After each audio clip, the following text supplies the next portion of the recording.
آج تک کسی نے یہ دعویٰ نہیں کیا، میرے نبی نے دعویٰ کیا میرے پیچھے آؤ دنیا اور آخرت کی عزت پاؤ۔ ایک بدو آیا، کہنے لگا اے محمد، آپ نے کہا لبیک۔ آپ بدتمیزی کا جواب ہمیشہ محبت سے دیتے تھے، آپ نے کہا لبیک۔ کہنے لگا 3 باتیں سمجھ میں نہیں آتی تمہاری۔ آپ نے کہا کیا؟ کہ تم کہتے ہو ہم باپ دادے کا دین چھوڑ کر تیرے دین پر آئیں گے، ہم کیوں چھوڑیں گے؟ اچھا، اور کہ تم کہتے ہو روم فتح ہو جائے گا، ایران فتح ہو جائے گا، اتنے بڑے بادشاہ یہ تیرے فقیر بندے کیسے فتح کریں گے؟ اچھا، تیسری کہ تم کہتے ہو مر کے مٹی ہو کر پھر زندہ کیے جائیں گے، کون زندہ ہوا ہے آج تک؟ کوئی پیو دادا ساڑا اٹھی تے قبریں سارے موئے پہ کتھوں آ گئے؟ آپ مسکرائے، آپ نے کہا لعلک تطول بک الحیا، انشاءاللہ تیری زندگی لمبی ہوگی تو دیکھے گا سارا عرب میرا کلمہ پڑھے گا، ایران اور روم بھی ٹوٹ کے آئے گا، اور باقی رہے گی تیسری بات مر کے اٹھنے والی، تو اس دن تیرا ہاتھ پکڑ کے تجھے بتاؤں گا۔ تیسری گل پوری ہوئی کہ نہیں ہوئی؟ وہ کہنے لگا میں نہ مانوں، بڑا کوئی تکڑا ہے، واپس ہی ٹر گیا۔ جب مکہ فتح ہوا، عرب مسلمان ہو گیا، کہنے لے بھی غلطہ ہو گئی۔ حضرت عمر کے زمانے میں ایران بھی فتح ہو گیا اور روم بھی فتح ہو گیا، کہنے لے بھی دوئی بھی ہوگی، کہتے تری ہو ہی نہ جاوے بھلیا کلمہ پڑھ لے۔ تو اس نے کلمہ پڑھا اور ہجرت کر کے مدینے آ گیا اور زندگی مدینے گزاری۔ حضرت عمر جب وہ آتا ان کی مجلس میں، حضرت عمر اس کو فل پروٹوکول دیتے، تو صحابہ حیران ہوتے ایک بدو کے لیے عمر جیسا بندہ پروٹوکول کیوں دیتا ہے؟ تو ایک دن انہوں نے فرمایا میں تمہیں بتاؤں میں سے کیوں پروٹوکول دیتا ہوں؟ میں اس مجلس میں تھا جس میں یہ آیا تھا، اور اللہ کے نبی نے اسے فرمایا تھا قیامت کے دن تیرا ہاتھ پکڑ کے تجھے یاد دلاؤں گا کہ موت کے بعد زندگی ہے کہ نہیں، اور قیامت کے دن جس کا ہاتھ میرے نبی نے پکڑ لیا جنت میں پہنچانے سے پہلے کبھی نہیں چھوڑیں گے، لہذا یہ بڑا خصوصی آدمی ہے، اس کو میرے نبی نے پکڑ کے جنت میں پہنچانا ہے۔ میرے بھائی بہنوں میں یہ کہنے آیا ہوں اپنے ہاتھ چھڑا کر نبی کے ہاتھوں میں دے دو۔ میرے نبی ایک خوبصورت زندگی لے کر آئے جس میں کچھ حصہ عبادات، مختصر عبادات ہیں، نماز 5 وقت ہے، باقی کچھ نہیں، روزہ سال کے بعد ہے، وہ ابھی آ رہا ہے۔ میرے نبی پہ 9 رمضان آئے، 9 میرے نبی پر 9 رمضان آئے۔ مدینہ جانے کے بعد ہجرت کے دوسرے سال شعبان کی 2 تاریخ کو پیر کے دن روزے کا فرض ہونا نازل ہوا، اور میرے نبی ستمبر میں پہنچے ہیں مدینہ منورہ، اور رمضان یوں پیچھے جا رہا ہے، ستمبر سے اگست میں آیا ہے، اگست سے جولائی میں آیا ہے، اور جولائی سے جون میں آیا ہے، اور میرے نبی اللہ کے پاس چلے گئے۔ سارا رمضان میرے نبی نے گرمی کا گزارا، 9 رمضان سارے گرمی کے روزے، اور میرے نبی کی سحری ہوتی تھی 2 کھجور اور 1 گلاس پانی پر روزہ رکھتے تھے عام طور پر، کبھی کبھی کھانے کو بھی مل جاتا تھا، لیکن 2-3 کھجوریں اور 1 گلاس پانی، اس پر میرے نبی نے 9 رمضان گزارے، اعتکاف کر کے دکھایا، پورا مہینہ 20 دن 10 دن، پھر ساری زندگی 10 دن کا اعتکاف فرمایا شب قدر کی تلاش میں، اور امت کو خوشخبری سنائی۔ رمضان آ رہا ہے تو میں تھوڑی سی تفصیل بتا دوں۔ میرے نبی منبر پر آئے، کہنے لگے ماذا یستقبلکم وماذا تستقبلون، وہ کون آ رہا ہے؟ صحابہ وہ کون آ رہا ہے؟ پھر ہم نے کہا وہ کون آ رہا ہے؟ حضرت عمر کھڑے ہو گئے، یا رسول اللہ اواحی نزل، کیا کوئی وحی آ گئی؟ کہا کیا کوئی دشمن آ گیا؟ نہیں، تو پھر کون آ رہا ہے؟ آپ نے کہا رمضان آ رہا ہے، رمضان آ رہا ہے، جنت کے دروازے کھل گئے، جہنم کے دروازے بند ہو گئے، رات کی تراویح کی نماز ملی۔ آپ کا رمضان آج کل بڑا اوکھا ہوگا لیکن اجر بھی بڑا ہوگا۔ میں نے ایک دن پہلے واپسی رکھی بھی 18 گھنٹے کون تھے بکھر ہوئے آپ تو پھنسے ہوئے، میں تو نہ پھنسوں، تو اس کا اجر بھی اس کے مطابق ہوگا، اجر بھی اس کے مطابق ہوگا۔ تو میرے نبی کا سارا رمضان گرمیوں میں گزرا ہے، گرمیوں میں گزرا ہے، اور آپ نے 3 دن تراویح کی نماز پڑھائی۔ پہلے کسی امت پہ تراویح نہیں آئی، ہماری امت، اس امت پہ تراویح کی نماز آئی۔ پہلی امت کا روزہ مشکل، تو ہمیں ایک آسانی ملی، قیس بن سرمہ، پہلی امت کا روزہ 24 گھنٹے 24 گھنٹے 24 گھنٹے، جب ہمارے اوپر رمضان آیا 24 گھنٹے، پہلا روزہ، دوسرا روزہ۔ قیس بن سرمہ ایک صحابی ہیں، اونٹ چرانے والے، اگلا روزہ کیسے شروع ہوتا تھا؟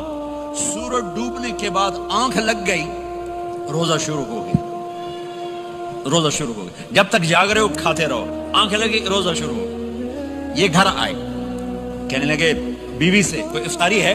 کہنے لگے ویلے بیٹھے ہیں، کشا کوئی نہیں۔ پھر کہنے لگے تو اتنا تھک کے آیا ہے تو چلو میں تیرے لیے کچھ انتظام کر کے لاتی ہوں۔ اب یہ تھکے ہوئے آئے تھے، یہ لیٹے اور آنکھ لگ گئی، سورج ڈوب گیا، بیگم کو آنے میں دیر ہو گئی۔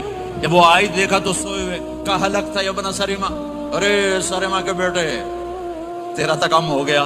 ان کی آنکھ کھلی، کیا ہوا؟ کہ اگلا روزہ شروع ہو گیا۔ تو ظہر کی نماز میں آئے مسجد میں تو بے ہوش ہو کے گر گئے۔ تو اللہ کے نبی نے پوچھا اس کو کیا ہوا؟ کہ یا رسول اللہ یہ سحری کے بغیر روزہ شروع کر دیا۔ تو میرے نبی کا دل ایک دم مٹھی میں آیا، تو میرے اللہ نے قرآن اتارا، چل میرے حبیب آپ کو رنجیدہ نہیں دیکھ سکتا، آپ کی امت کو اجازت ہے سحری تک کھاؤ، کلوا واشربوا حتی یتبین لکم الخیط الابیض من الخیط الاسود من الفجر ثم اتموا الصیام الی اللیل۔ رات کو آسانی کر دی، کھاؤ پیو۔ پہلے جب روزہ شروع ہوا تو ہر شے حرام ہوگی، بیوی بھی حرام ہوگی، خامد بھی حرام ہوگا، ہر شے حرام ہوگی۔ ایک دو واقعات اس طرح اوپر نیچے آئے کہ میرے رب نے سارا نظام بدل۔ ایک اور بدو آ گیا، یا رسول اللہ میں تو مارا گیا۔ آپ نے کہا کیا ہوا؟ کہ میں روزے کی حالت میں بیوی کے پاس چلا گیا۔ آپ نے کہا اچھا تو غلام آزاد کر۔ کہ میں غریب بندہ کہاں سے غلام آزاد کروں؟ آپ نے کہا تو پھر 60 مسکینوں کو روٹی کھلا۔ کہنے کہا میں آپ مسکین ہوں، میں کتوں روٹی کھواؤں؟ آپ نے کہا اچھا پھر 60 روزے رکھ۔ کہنے کہا ایک روزے آئے کم کیتا 60 روزے کی تھپ، ایک روزے میں یہ چاند چڑھایا، 60 روزوں میں کیا کروں گا؟ تو آپ بڑا ہنسے۔ آپ کہا اچھا بہ جا۔ تھوڑی دیر گزری تو ایک صحابی آئے، یا رسول اللہ یہ صدقے کی کھجوریں ہیں۔ تو آپ نے او بھائی کتنے ہیں؟ جو بیٹھا چوریا، یہ لے جا اور مدینے کے 60 غریبوں کو دے دے۔ وہ کہنے لگا یا رسول اللہ اللہ کی قسم مدینے میں مجھ سے بڑا غریب کوئی نہیں، تسی یہ نہیں کرو، میرا جرمانہ مینوں ہی حلال کرو۔ تو آپ اتنا ہنسے کہ یہ دانت نظر آنے، یہ داڑھیں نظر آئے، اتنا ہنسے یہاں تک آخری دانت نظر آنے لگے۔ آپ نے کہا اچھا بھائی تیرا جرمانہ تینوں ہی حلال کیتا، پر اور کسی واسطے نہیں، صرف تیرے واسطے۔ تو یہ اوپر نیچے ایسے کام ہوئے تو میرے رب نے کرم کیا کہ چلو تمہارے لیے رات ساری حلال ہے، ہر حلال چیز حلال ہے۔ سحری کے بعد ختم۔ تو روزہ کھانے کا ٹائم تبدیل کیا، ایک نماز کا اضافہ کیا، تراویح۔ وہ چونکہ مشکل ہوتی ہے تو اللہ نے اجر بڑھا دیا۔ میرے نبی نے خوشخبری سنائی، میری بات دھیان سے سننا، رمضان آنے والا ہے، تراویح آنے والی۔ تراویح کے ہر سجدے پر 1500 نیکی، 1500 نیکی۔ یہاں کی سب سے بڑی مسجد کون سی ہے؟ جامع اسلامیہ حسنہ کی مسجد والے 1500 نیکی آپ کو سمجھ میں نہیں آئے گی۔ ایک چھوٹا سا اشتہار لگا دیں، جو ہماری مسجد میں تراویح پڑے گا اس کو $15 ملیں گے، ہر سجدے پہ $15۔ اگلے دن تسی دادیاں نہیں بھی چاہ کے لے جاؤ، دادیاں تے تھوڑی لڑائی شروع ہو جاؤ، اما تو میرے نال ٹور، دادی تو میرے نال ٹور۔ میرے نبی کی خوشخبری 1500 نیکی، 3 سیکنڈ کا سجدہ، ہر سجدے پر جنت میں سرخ یاقوت کا ایک محل جس کے 60,000 سونے چاندی کے دروازے۔ تسی ایک گھر لے کے ساری زندگی قرضے لائی رکھ دے ہو نہیں؟ ایک سجدے پر، ایک سجدے پر، ایک سجدے پر جنت میں اتنا بڑا گھر کہ 60,000 سونے چاندی کے دروازے، ہر سجدے پر جنت میں ایک درخت سونے چاندی کا جس کے نیچے 100 سال گھوڑا دوڑ سکے۔ ایک روزہ، ایک روزہ۔ رمضان کا کبھی سوچا رمضان کا مطلب کیا ہے؟ رمضان کو رمضان کیوں کہتے ہیں؟ اللہ نے 11 مہینوں کے نام عربوں سے رکھوائے اور روزے کے مہینے کا نام خود رکھا قرآن میں، شہر رمضان الذی انزل فیہ القرآن۔ محرم، صفر، ربیع الاول، ربیع الثانی، جمادی الاولی، جمادی الثانی، رجب، شعبان، شوال، ذوالقعدہ، ذوالحج، یہ عربوں نے نام رکھا۔ اور رمضان پہلے سے رکھا جا چکا تھا، عربوں سے رکھوایا۔ رمضان کے لفظ اور روزے میں کیا جوڑ ہے؟ رمضان کہتے ہیں جل جانا، جل جانا، جل جانا۔ تو اس کو روزے کے ساتھ کیا مناسبت ہے کہ جب کوئی مرد عورت روزہ رکھتا ہے یا رکھتی ہے تو پچھلے 330 دن کے گناہ، آج روزہ رکھا، پٹی تیار ہو گئی، گناہ ڈال کے جلاؤ، دوسرے دن اور گناہ جلاؤ، تیسرے دن اور گناہ، چوتھے دن اور، 30ویں دن سارے گناہوں کو اللہ تعالیٰ جلا کے راکھ کر کے ایمان والے مرد عورت کو پاک کر کے صاف کر کے آخری رات کہتا ہے جاؤ بخشے بخشائے چلے جاؤ، جاؤ بخشے بخشائے چلے جاؤ۔ تو میرے نبی تو 2 کھجور پہ روزہ رکھتے تھے۔ اور ایک بڑا خوبصورت واقعہ ہے رمضان کا، کہیں سے بکرے کی سری پکی ہوئی آ گئی تو آپ بڑے شوق سے کھا رہے تھے، اور ساتھ ارباز بن ساریہ بھی تھے، حضرت علی بھی تھے اور حضرت مقداد بھی تھے، 3-4 آدمی سحری کھا رہے تھے۔ بلال رضی اللہ تعالیٰ عنہ آئے کہ یا رسول اللہ سحری کا ٹائم ختم ہو گیا ہے، میں اذان دینے جا رہا ہوں، آپ کھانا پینا بند فرما دیں۔ اب میں کہا ٹھیک ہے، وہ باہر چلے گئے، اذان دینے لگے، پھر خیال آیا میں دیکھ لوں کہ آپ نے کھانا چھوڑا کہ نہیں چھوڑا، واپس آئے تو آپ کھا رہے تھے۔ یا رسول اللہ واللہ لقد اصبحت، اللہ کی قسم صبح ہو گئی۔ آپ نے ہاتھ پیچھے کر لیا، کہا ارے بلال نہیں ہوئی تھی، نہیں ہوئی تھی، تیرے قسم کھانے پر اللہ نے پہلے نکال دیا اس کی کہ تیری قسم جھوٹی نہ پڑے۔ حضرت علی نے فرمایا اگر بلال قسم نہ اٹھاتے تو جب تک میرے نبی کھاتے رہتے اللہ صبح کو پیچھے ہٹاتے جاتے۔ دیگ پک رہی تھی، ابو عبیدہ رضی اللہ تعالیٰ عنہ بن جراح وہ دیگ پکا رہے تھے، بکرا۔ آپ نے کہا ابو عبید یہ مجھے بکرے کی دستی پکڑانا، اگلے بازو، آپ کو اگلے بازو کا گوشت پسند تھا، گردن کا گوشت پسند تھا، یہ کمر کی پٹ کا گوشت آپ کو پسند تھا، دودھ پسند تھا، برنی کھجور پسند تھی، عجوا کھجور پسند تھی، تازہ روٹی پسند تھی۔ آپ یا تازہ کھاتے تھے یا فاقہ، توڑی طرح نہیں 8 دن دے پکا کے فریڈاں ٹھوک دے ہو تو کٹ کے گرم کیتی رکھو تو کھاتی رکھو، یا آپ تازہ کھاتے تھے یا فاقہ فرماتے تھے۔ ایک دفعہ فتح مکہ پر ام ہانی کے گھر آپ نے باسی روٹی کھائی، ورنہ آپ نے ہمیشہ تازہ یا فاقہ یا تازہ یا فاقہ، کبھی جس کھانے پہ رات گزر جاتی اس سے نہیں کھاتے تھے۔ تسی ماشاءاللہ 8 راتوں جو کھد دی جاندے ہاں۔ تو کہنے لگے عبید یہ دستی پکڑانا، تو انہوں نے ایسے بکرے کا بازو نکال کے پورا آپ نے یوں پکڑا، نوچ کے پھینکا، کہا دستی پکڑانا، انہوں نے یوں نکالا ڈوئی سر، آپ نے پکڑا کھایا، کہا مجھے بکرے کا بازو دستی پکڑانا، کہا یا رسول اللہ بکرے کی 2 ہی ہوتی ہیں۔ آپ نے کہا تیرا بھلا ہو جائے، اگر تو میرے کہنے پہ ڈوئی ڈال دیتا، جب تک میں کہتے رہتا اللہ مجھے نکال کے کھلاتا رہتا، اللہ مجھے نکال کے کھلاتا رہتا۔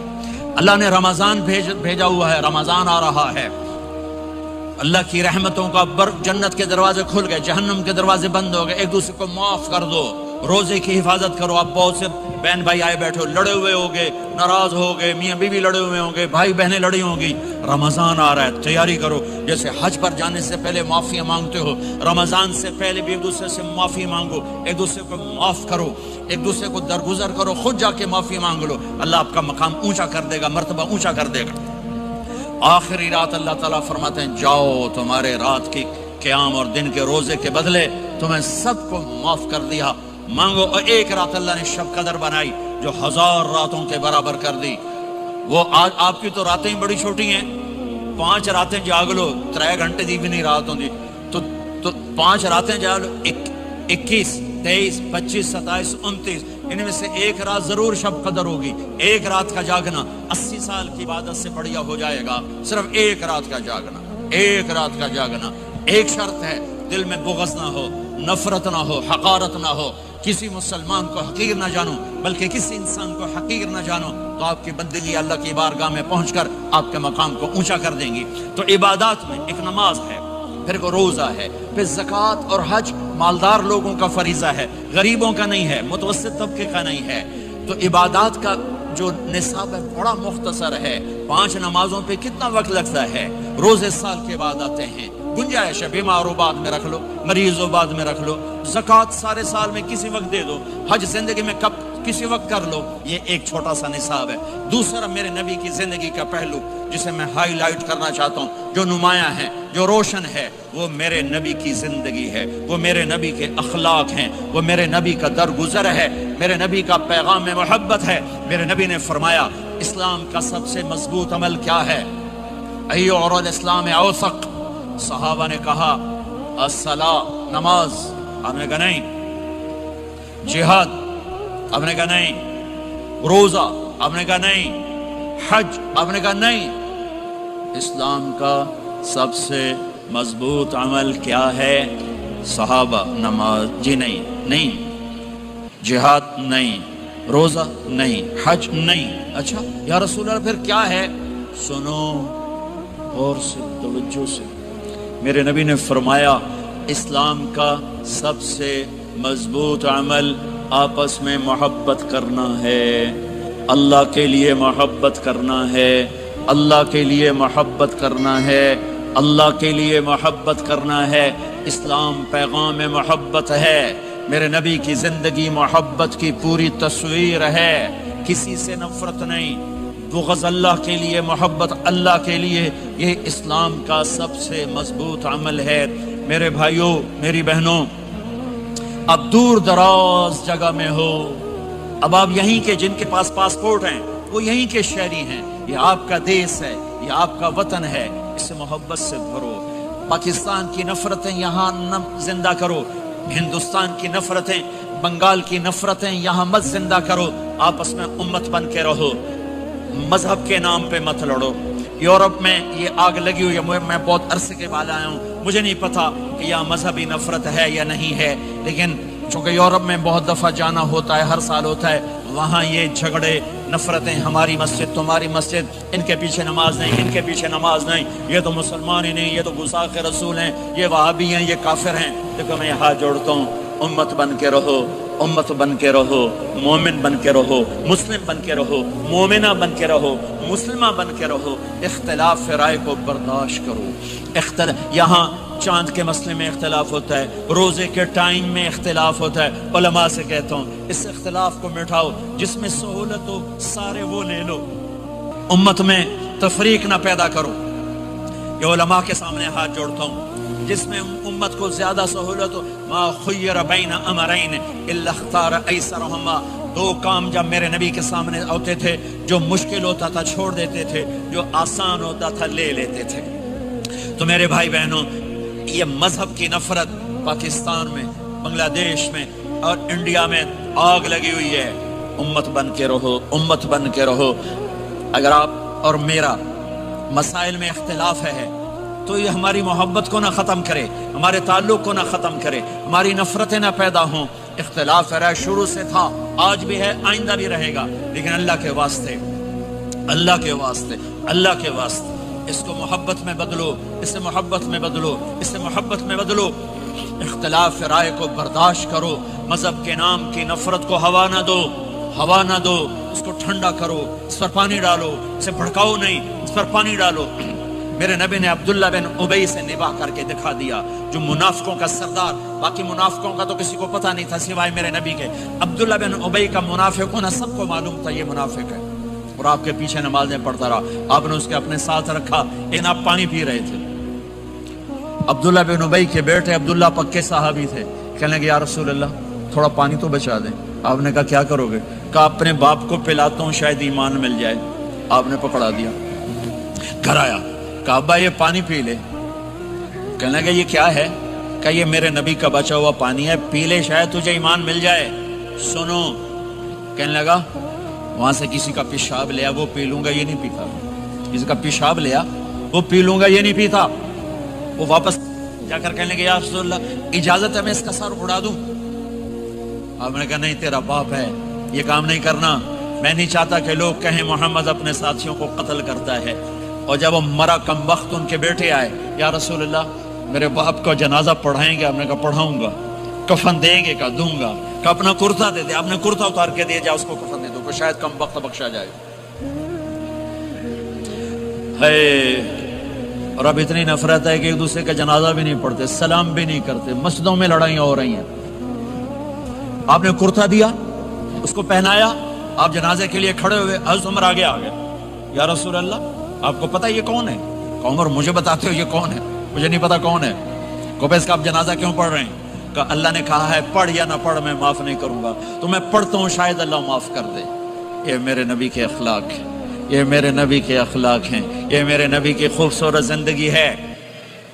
آپ نے جنازہ پڑھا دیا، پھر اس کے دفن میں شریک ہوئے، آپ پیچھے پہنچے تو وہ قبر میں اتار دیا تھا کہ باہر نکالو، قبر سے باہر نکال کے اپنے لعاب تھوک کو منہ سے نکال کر اس کے منہ میں ڈالا کہ شاید اس کی بخشش ہو جائے۔ اس کو دیکھ کر 100 منافقوں نے کلمہ پڑھا کہ اتنا بڑا خلق صرف نبی کا ہی ہو سکتا ہے۔ تو میرے بھائی بہنوں، بہت بڑا مجمع آیا ہوا ہے۔ میرے نبی کی زندگی کا دوسرا پہلو، میرے نبی کی زندگی، معاشرت، پاکیزہ اخلاق، محبت بھرا پیغام، ماں باپ کے لیے، بیوی کے لیے، بیوی کا خامد کے لیے، بہن بھائیوں کا ایک دوسرے کے لیے، یہ ایک خوبصورت زندگی ہے جو آج ہم بھول چکے ہیں، مٹ چکی ہے، مٹا چکے ہیں۔ میرے نبی کے خوبصورت اخلاق، میرے نبی کا درگزر کرنا، میرے نبی کا معاف کرنا۔ 21 برس قتل کے منصوبے بنانے والوں کو آپ نے کہا، مکے والے جاؤ معاف کیا، جاؤ معاف کیا، ایک جملے پر جاؤ معاف کیا۔ یہ میرے نبی کا پیغام ہے۔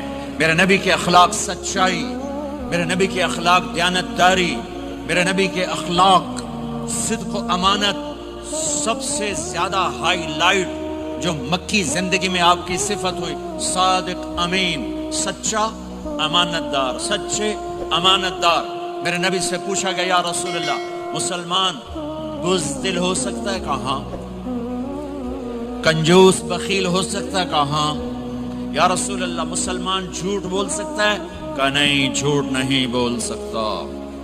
میرے نبی نے فرمایا، یتبع المؤمن علی الخصال کلھا، ہر مسلمان مرد عورت بڑے سے بڑا گناہ کر سکتا ہے، لیکن اگر میرا امتی ہوگا دو نہیں کرے گا، دو نہیں کرے گا، دو نہیں کرے گا۔ ایک جھوٹ کبھی نہیں بولے گا، ایک دھوکہ کبھی نہیں دے گا۔ ایک جھوٹ نہیں بولے گا، ایک دھوکہ نہیں دے گا، ایک جھوٹ نہیں بولے گا، ایک دھوکہ نہیں دے گا۔ اور جب اللہ تعالیٰ جنت میں سب سے پہلے اپنا دیدار کرائے گا، سب کو جنت میں، بھائیو یہ تو کوئی زندگی کوئی نہیں ہے۔ جب مال جمع ہوتا ہے تو موت آ چکی ہوتی ہے۔ آپ لوگ یہاں ہجرت کر کے آئے، بنتے بنتے کچھ بنے تو موت دستک دینے لگی، گھٹنے درد کرنے لگے، آنکھوں پہ چشمے چڑھ گئے، سوٹیاں ہاتھ میں آ گئیں۔ جب مال سے نفع اٹھانے کا وقت آیا تو موت سر پہ آ گئی۔ یہاں کے ہر انسان اس مشکل میں گرفتار ہے، جب اپنی دنیا سے کمانے کا، حاصل کرنے کا وقت آتا ہے تو موت دستک دے رہی ہوتی ہے۔ اور موت تھوڑا پیچھے ہٹ جائے تو بڑھاپا تنگ کرنے آ جاتا ہے، بیماریاں تنگ کرنے آ جاتی ہیں، پریشانیاں سر پہ آ جاتی ہیں۔ موت کے بعد اگر اللہ راضی ہو گیا تو جنت کی زندگی شروع ہونے والی ہے، جنت کی زندگی شروع ہونے والی ہے، جس میں اللہ تعالیٰ سب سے پہلا جو ویلکم کرے گا جنت والوں کو، وہ یہ نہیں کہے گا میرے ایمان والے آ گئے، تہجد والے آ گئے، نمازی آ گئے۔ پوری تفصیل سنو۔ اللہ تعالیٰ جب جنت میں بٹھا دے گا، جنتی مرد، جنتی عورت۔ ہمارے ابا اور اماں کا قد کتنا تھا کچھ پتہ ہے؟ 130 فٹ۔ کتنا بھائی؟ 130 فٹ۔ یہ تو آپ نے سنا ہے کہ یوسف علیہ السلام سب سے خوبصورت تھے، سنا ہے نا؟ یہ بہت کم مرد عورتوں کو پتا ہوگا کہ عورتوں میں سب سے خوبصورت کون تھا؟ وہ حضرت حوا، حضرت حوا، حضرت حوا۔ 130 فٹ کی اماں تھی، 130 فٹ کے ابا تھے۔ پھر ٹائم کے ساتھ گزرتے گزرتے ہم چھوٹے ہوتے ہوتے ہوتے ہوتے ہوتے ہوتے یہاں تک آ گئے، آگے چل کے اور نیچے ہو جائیں گے۔ جنت میں یہ قد واپس اللہ دے دے گا۔ جو ہمارے ملک کا کلچر جنہیں یاد ہے انہیں یاد ہوگا، ایک قوم ہوتی ہے مراسی، پتا ہے نا؟ مراسی سنا، بڑی نازک قوم ہوتی، صرف زبان کی روٹی کھاتے ہیں، کم کو نہیں کرتے۔ تو زمیندار نے مراسی کے ذمہ لگا، یہ میرا گھوڑا، اس کی مالش کر۔ وہ گھوڑے کی مالش مشکل کام ہے، وہ شروع ہو گیا۔ جب زمیندار گھر گیا وہ سو گیا، وہ سویا تو چور گھوڑا کھول کے لے گئے۔ جب صبح اس کی آنکھ کھلی تو گھوڑا غائب تھا، تو اس نے کہا ابھی مارے گئے، آج میری خیر نہیں۔ وہ گھر گیا، خرگوش لا کے باندھ کے مالش شروع کر دی۔ جب تھوڑی دیر بعد زمیندار باہر نکلا، اس نے کہا میرا گھوڑا کی دیکھے جی آئے کھلوتا ہے۔ اس نے کہا تیرا ستیہ ناس ہوئے، گھوڑا ہے تو خرگوش ہے، صحیح گھوڑا ہے، ساری رات مالش کی تھی تو گھاس گھاس گھاس گھاس گھاس گھاس کھاتے اے آ کھلوتے۔